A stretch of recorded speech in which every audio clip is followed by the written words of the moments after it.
Next topic is radius of Bohr's stationary orbit. Now, according to the Bohr's stationary orbit exists in which the electron revolve and do not emit their energy. And we have to find the different parameters of the stationary orbits, which we will do one by one. So starting with the stationary orbit's radius. As we know, when electrons revolve around the nucleus, there is electrostatic force of attraction between the nucleus and the radius, which provide the centripetal force. So the electrostatic force of attraction means K Z E square, where nucleus have a charge of Ze and charge on electron is E.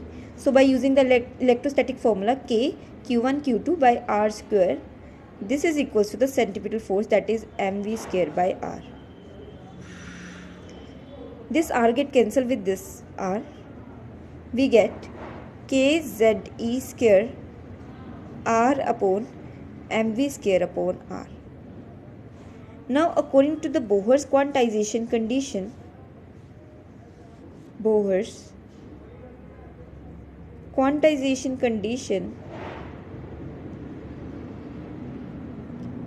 we have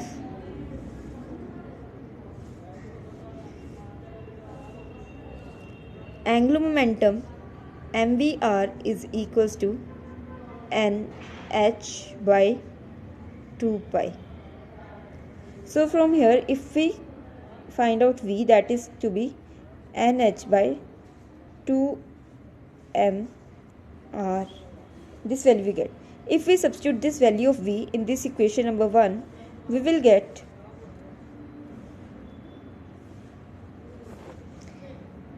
m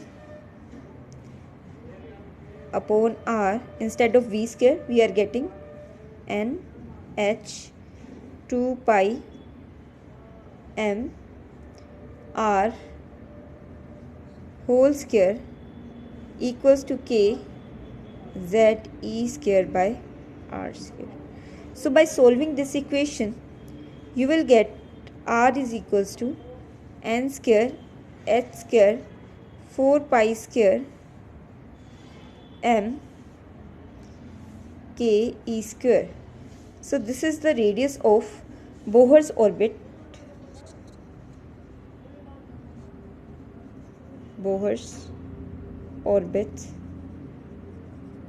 And this r depend upon the n, means principal quantum number, so it is written as Rn. So n is principal quantum number having value equals to 1, 2, 3, so on. So if we substitute the value 1, 2 and 3, we will find the radius of the first, second and third, so on, are in the ratio like this: 1 ratio, 2 ratio, 3 ratio. Where if we substitute z equals to 1 and n equals to 1, means z equals to 1 means we are taking for the hydrogen atom, means radius of hydrogen atom first orbit come out to be r equals to, instead of 1 we have n, we have 1 square h square 4 pi square k m e square. If we substitute the value of h, k, that is 9 × 10⁻⁹, m, that is mass of the electron, e is the charge on an electron, we will get a value that is equals to 0.529 angstrom. This is the radius of hydrogen first orbit. First orbit radius is, it is also written as r0 equals to 0.529 angstrom.